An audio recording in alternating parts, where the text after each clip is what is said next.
सभी विद्यार्थियों का हार्दिक स्वागत, हार्दिक अभिनंदन। प्रिय विद्यार्थियों, साहित्य क्लास में आज हम पढ़ रहे हैं सर्वोदय विचार परीक्षा 2021 प्रश्नोत्तर श्रृंखला भाग 5। पांचवें भाग का अध्ययन हम करेंगे। आप सभी विद्यार्थियों के लिए बहुत ही अच्छे और बारीक से बारीक प्रश्न आप तक पहुंचाना ये मेरा इरादा है। ये मेरा उद्देश्य है कि आप तक इस प्रकार के प्रश्न पहुंचे कि कोई भी प्रश्न है वो शेष नहीं रहे, अर्थात कहीं से भी कोई प्रश्न पूछे तो वो आपके पास आ जाए। अब आप कितनी तैयारी करते हैं, सबसे बड़ी बात यह है कि आप बार बार इसकी तैयारी करें। आपके पास क्या होना चाहिए? आपके पास एक नोटबुक होनी चाहिए और नोटबुक में इन प्रश्नों को आपको उतारना है। दूसरी बात, इनका रिवीजन बहुत जरूरी है। जैसे आपने नोटबुक में उतार लिया लेकिन अगर आपने रिवीजन नहीं किया है तो ये प्रश्न आप भूल जाएंगे। इसके लिए इनका बार बार रिवीजन जरूरी है। जैसे अपन 5 भाग यानी 7 भाग लगभग हम पढ़ चुके हैं। 2 भाग हम साहित्य क्लासेस 7-9 पर भी पढ़ चुके हैं, जिसमें लगभग 200 प्रश्नों को हल किया गया है। वो प्रश्न भी आप अच्छी तरह से देख लें। इसमें साहित्य क्लासेस में हम 5 भाग पढ़ चुके हैं। 5 भागों का अर्थ है कि 250 क्वेश्चन से ज्यादा हम पढ़ चुके हैं। आपके लिए जो ये प्रश्न प्रस्तुत किए जाते हैं, तो इन प्रश्नों का उद्देश्य यही रहेगा कि आप तैयारी करें और इसके बाद जैसे 25 अक्टूबर के बाद अपने मॉडल पेपर भी यहां से हम देखेंगे। जिस प्रकार आपके पेपर आएगा उस पेपर के अनुसार हम मॉडल पेपर और लगभग 4-5 मॉडल पेपरों का अध्ययन भी हम करेंगे, जिसमें हम ये देख सकते हैं कि हमारे कितने अंक आ रहे हैं, हम कितने पास में हैं, अर्थात हमारी जो सफलता है वो कैसी है। इसके बारे में भी हम चलते रहेंगे। आप अधिक से अधिक चैनल को सब्सक्राइब करें। सब्सक्राइब करने के पश्चात ही आप यानी जब भी वीडियो बनता है तो उसका नोटिफिकेशन तभी आपके पास आ जाएगा, आप तुरंत उसे देख लेंगे। आप सभी विद्यार्थियों के लिए 9610208295 इन पर आपके लिए व्हाट्सएप ग्रुप भी बनाए गए हैं। व्हाट्सएप ग्रुप है वो कॉलेज कंपटीशन के लिए अलग हैं, कक्षा 8 से 12 तक पढ़ने वाले विद्यार्थियों के लिए अलग हैं, सर्वोदय विचार वाले परीक्षाओं के लिए भी हैं। यानी आप किसी भी ग्रुप में ऐड होना चाहते हैं तो ऐड होने के लिए आपको अपना नाम लिखना है, नाम लिख करके क्लास भी लिख के देनी है और कौन से ग्रुप में, जैसे आप कॉलेज में है तो आप कॉलेज लिखें, यदि आप 12वीं क्लास में तो 12वीं क्लास लिखें, अपना नाम, डिस्ट्रिक्ट का नाम, विद्यालय का नाम और अपनी क्लास और आप अपना नाम यानी बॉयज या गर्ल्स ये अवश्य लिखें ताकि आपको एक निश्चित ग्रुप में ऐड किया जा सके।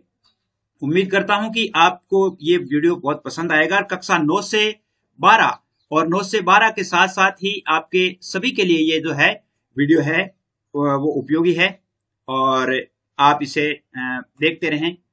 मैं ये समझता हूं कि आप कक्षा 9 से 12 तो है ही हैं, इसके साथ साथ जैसे जो कॉलेज के विद्यार्थी हैं, कॉलेज के विद्यार्थियों के लिए भी ये बहुत ही इंपॉर्टेंट है, आप इसे देखें। तो आइए चलते हैं उन प्रश्नों की तरफ और वो प्रश्न देखते हैं। देखिए, आपके पहला प्रश्न देखिए।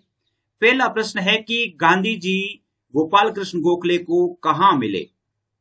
और वो मिले थे फर्ग्यूसन कॉलेज में। कहां मिले थे? फर्ग्यूसन कॉलेज में। गांधी जी ने फिरोज शाह, लोकमान्य तिलक और गोपाल कृष्ण गोखले को क्या क्या उपमाएं दी? मतलब क्या क्या उपमाएं दी है? देखिए, ये बहुत इंपॉर्टेंट प्रश्न है। यहां से पूछा जा सकता है, किसी का ये पूछा जा सकता, ये तीनों का नहीं पूछा जाए लेकिन ये पूछा जा सकता है कि उन्होंने फिरोज शाह को क्या उपमा दी, लोकमान्य तिलक को क्या उपमा दी या गोपाल कृष्ण गोखले को क्या उपमा दी। तो फिरोज शाह को उन्होंने हिमालय कहा। क्या कहा? हिमालय। लोकमान्य तिलक को उन्होंने समुद्र कहा और गोपाल कृष्ण गोखले को इन्होंने गंगा कहा। तो ये बहुत ही इंपॉर्टेंट चीज है, इसको आप ध्यान रखें। अगला प्रश्न देखिए। अगले प्रश्न में है आपके जैसे कि महात्मा गांधी ने अपने जीवन में राजनीतिक क्षेत्र में सर्वाधिक महत्व किसे दिया है? गोपाल कृष्ण गोखले को। किसको महत्व दिया है? गोपाल कृष्ण गोखले को दिया है। इसके अलावा देखिए, गांधी जी द्वारा आयोजित पूना सभा में अध्यक्ष किसे बनाया गया? बहुत इंपॉर्टेंट प्रश्न है। रामकृष्ण भंडारकर को बनाया गया था। किसको बनाया गया था? रामकृष्ण भंडारकर को। गांधी जी द्वारा आयोजित मद्रास सभा में सर्वाधिक सहायता किसने की? वो की थी जी परमेश्वरन पिल्ले, जो कि मद्रास स्टैंडर्ड पत्र के संपादक थे। और ये सभा कहां आयोजित हुई थी? पाचाप्पा हॉल में हुई थी। मद्रास का एक पाचाप्पा हॉल है, वहां पे ये सभा हुई थी। मद्रास सभा जो है, उन्होंने जब मद्रास में सभा की, वहां से आने के पश्चात, यानी जब वो वहां से आगे थे तो आने के पश्चात उन्होंने सभा की और सभा में मद्रास में उन्होंने जी परमेश्वरन पिल्ले है, उन्होंने उससे ज्यादा सहायता दी। आगे प्रश्न देखिए, हिंदुस्तानियों के प्रति स्थानीय अंग्रेजों का तिरस्कारपूर्ण रवैया देख करके कौन दुखी हुई? ये मद्रास की बात है, मद्रास अधिवेशन की बात है। मिस्टर एलर थोर्प जो एक अंग्रेज भी थे, लेकिन स्थानीय जो अंग्रेज थे, स्थानीय अंग्रेजों ने देखा कि ये जो रवैया है अच्छा नहीं है, तो मिस्टर एलर थोर्प है वो बहुत ज्यादा दुखी हुए। अगला प्रश्न देखिए, अगला प्रश्न है आपके 7वां प्रश्न है कि गांधी जी ने बंगाल का देव किसे कहा है? ये बहुत इंपॉर्टेंट प्रश्न है। बंगाल का देव उन्होंने कहा है सुरेंद्रनाथ बनर्जी को। किसको कहा है? सुरेंद्रनाथ बनर्जी को। मिस इंग्लिश मैन पत्रिका के संपादक कौन थे? इंग्लिश मैन पत्रिका के संपादक थे मिस्टर सैंडर्स। कौन थे? सैंडर्स। मिस्टर सैंडर्स को गांधी जी की कौन सी बात अच्छी लगी? देखिए ये बहुत इंपॉर्टेंट है, अतिशयोक्ति का अभाव और सत्यपरायणता। ये गांधी जी की बात है, वो मिस्टर सैंडर्स को अच्छी लगी। गांधी जी ने न्याय प्राप्ति के बारे में क्या कहा है? गांधी जी ने न्याय प्राप्ति के बारे में कहा है कि प्रतिपक्ष को न्याय देकर हम जल्दी न्याय प्राप्त कर सकते हैं, जल्दी न्याय प्राप्त कर सकते हैं। यहां पर न्याय है। गांधी जी ने कहा है कि यदि हम विपक्ष वाले को न्याय देंगे तो हमें भी न्याय है वो जल्दी मिल जाएगा।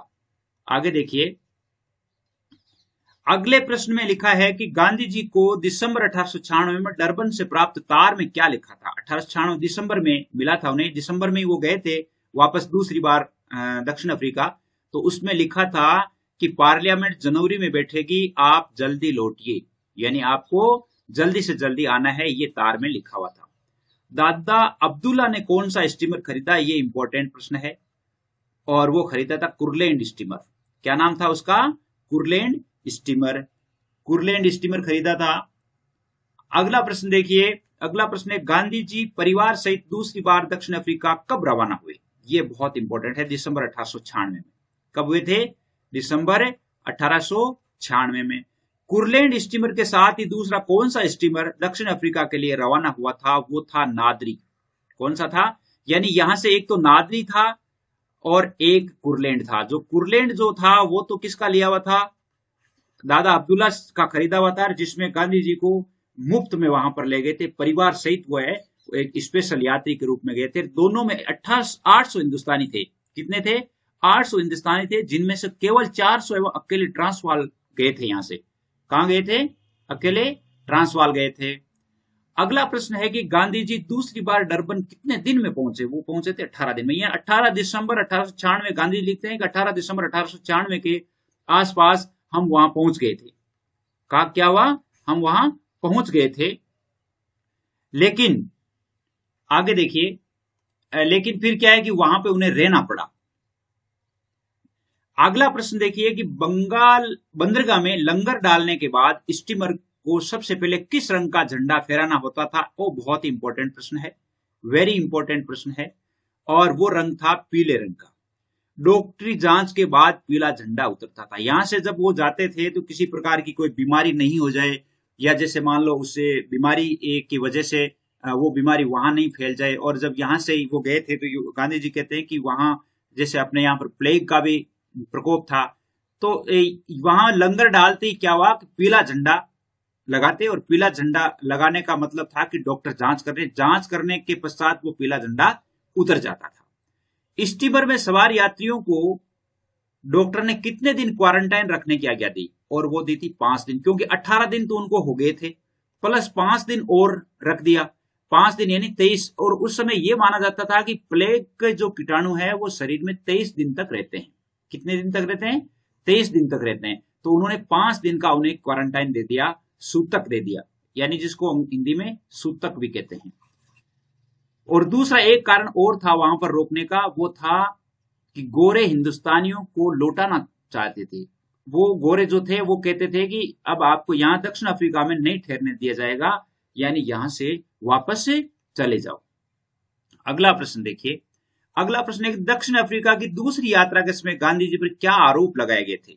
जब वहां स्टीमर को यानी कुरलैंड स्टीमर को वहां पर रोका गया था, कुरलैंड स्टीमर में ये काफी दिनों तक लगभग 25-26 दिन ये स्टीमर में रहे थे, तो वहां पर गांधी जी पर आरोप लगाए थे गोरों ने कि हिंदुस्तान में नेटालवासी गोरों की निंदा करना और कुरलैंड और नादरी को भरकर लाना। उन्होंने कहा कि आप एक तो ये 2 स्टीमर भर करके ले आए हैं जिसमें 800 हिंदुस्तानी है, यानी इस प्रकार ज्यादा लोगों को लाना। और दूसरी बात है कि नेटाल वासियों की वहां पर आपने निंदा की है, नेटाल के जो गोरे हैं वहां निंदा की है, जबकि गांधी जी कहते हैं कि मैंने ऐसा कुछ भी नहीं किया था। अगला देखिए, अगला प्रश्न है कि दक्षिण अफ्रीका की दूसरी यात्रा के समय गांधी जी डरबन कब पहुंचे? ये बहुत इंपॉर्टेंट है, वेरी इंपॉर्टेंट प्रश्न है। वो पहुंचे से 13 जनवरी 1897 को, 13 जनवरी 1897 को डरबन पहुंचे थे। कैसे? जैसे वहां पर लंगर तो कितने दिन, 18 दिसंबर को ही पहुंच गया था, 18 दिसंबर को पहुंच गया था, लेकिन उन्हें वहां पर क्वारंटाइन कर दिया 5 दिन तक तो, और फिर उन्हें बाहर निकलने नहीं दिया। 13 यानी 26 दिन को स्टमर में रहना पड़ा। और दूसरी यात्रा में 13 जनवरी 1897 को वहां पर वो पहुंचे, अर्थात उन्हें वापस पहुंचने के लिए आज्ञा दी गई। गांधी जी और उनके परिवार को सायकाल में उतारिएगा, ऐसा किसने कहा? ये बहुत इंपॉर्टेंट है। और वह कहा था मिस्टर एस्कम्ब ने, कप्तान से। जो कैप्टन था स्टीमर का, उस स्टीमर के कैप्टन से कहा कि भाई गांधी जी और उनके परिवार को शाम को उतारिएगा। कब उतारिएगा? शाम को उतारिएगा। अगला प्रश्न है कि मिस्टर गांधी मेरे साथ चलें तो मैं उन्हें अपनी गारंटी के साथ ले जाना चाहता हूं, ऐसा किसने कहा? और ये कहा था मिस्टर लाटन ने। और इनके साथ गांधी जी गए भी। उन्होंने गांधी जी से कहा कि आपको चोरी छुपे नहीं जाना चाहिए, आपको सभी के सामने जाना चाहिए। गांधी जी ने वो बात स्वीकार कर ली। और फिर गांधी जी के ऊपर जैसे हमला भी हुआ, हमले में जैसे मान लो उनके जो पुलिस वाले हैं, सुप्रेंट हैं, वो उन्हें पहुंचाया, यानी आगे जैसे मान लो उनको सुरक्षित स्थान पर भी पहुंचाया, लेकिन उन पर हमले हो गए थे गांधी जी पर।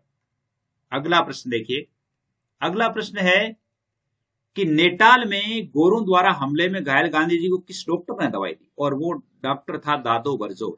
डॉक्टर का नाम क्या था? दादो बरजोर। जो स्टीमर में भी डॉक्टर यही था, पीला झंडा जहां पर लगा हुआ था तो वहां पर स्टीमर को भी उन्होंने, स्टीमर की जांच करने वाला डॉक्टर भी दादो बरजोर ही था।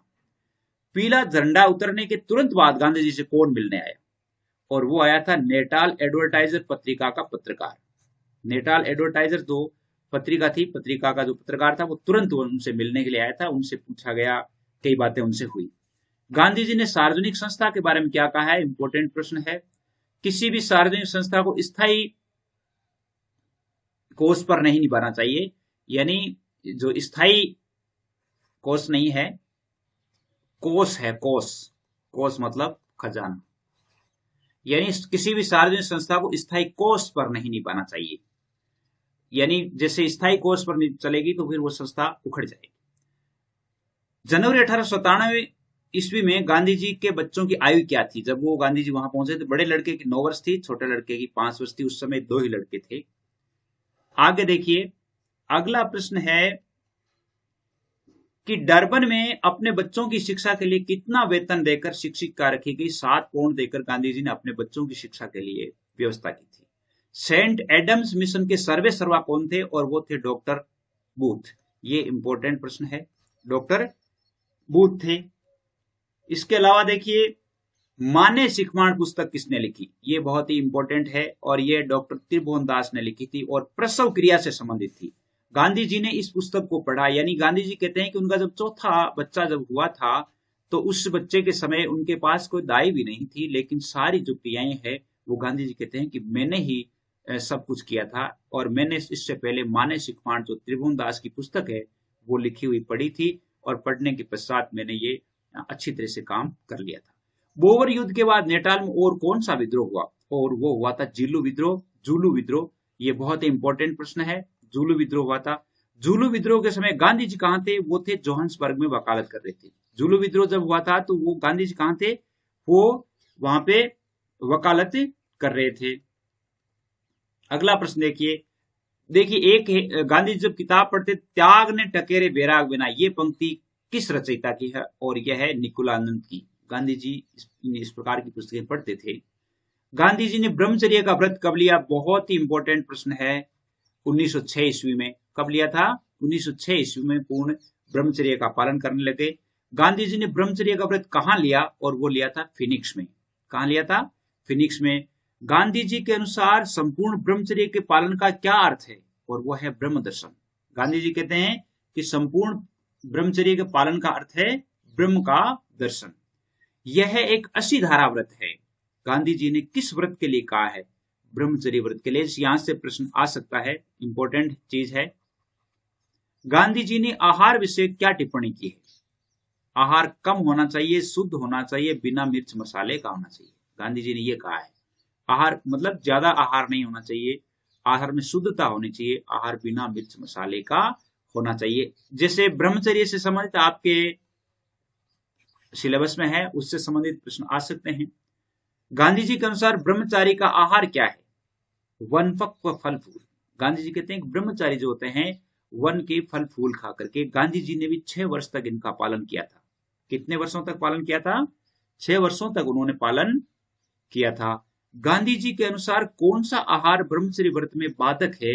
ये प्रश्न दुग्ध आहार उन्होंने लिखा है अपने आत्मकथा में कि दुग्ध आहार से ब्रह्मचर्य जो का पालन है वो थोड़ा कठिन हो जाता है। इन्होंने कहा है कि मैं ये नहीं कहूंगा कि दुग्ध आहार नहीं लेना चाहिए और दुग्ध आहार लेना चाहिए, ये मैं भी कहता हूं, लेकिन गांधी जी की जो आत्मकथा है उसमें उन्होंने लिखा है कि ब्रह्मचर्य का जब व्रत पालन करने में क्या है कि दुग्ध आहार थोड़ा पालन करने में कठिनाइयां पैदा करता है।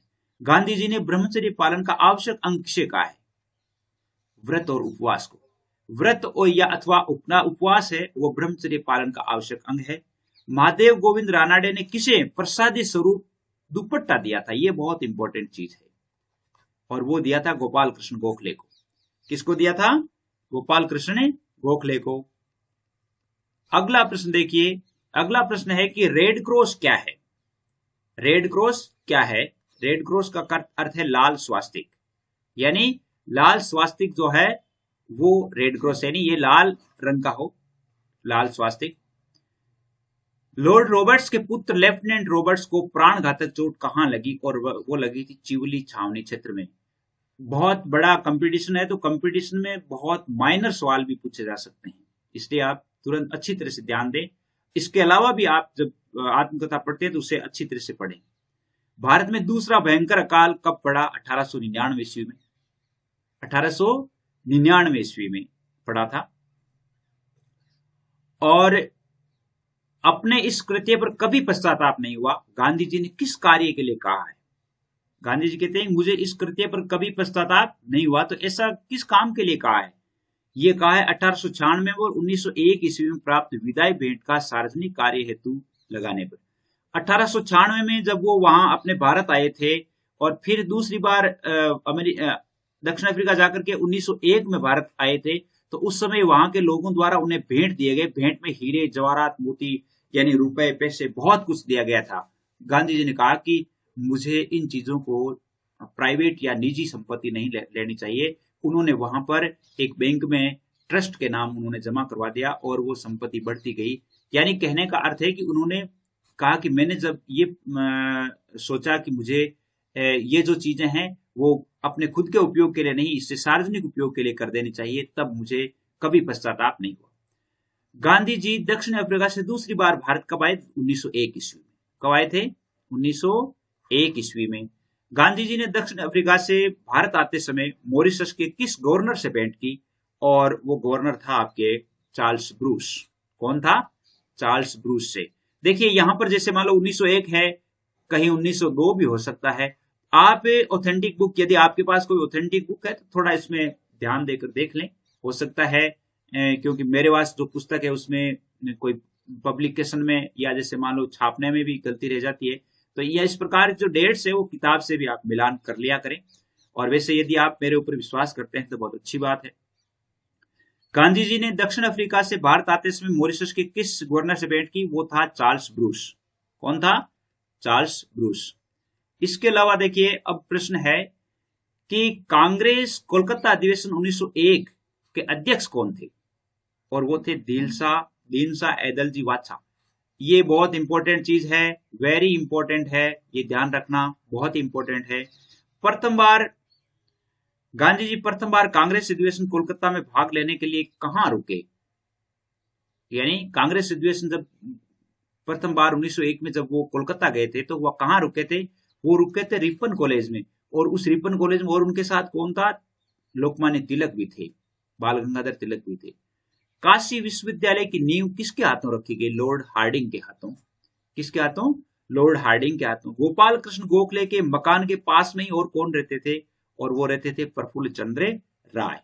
कौन रहते थे? प्रफुल्ल चंद्र राय।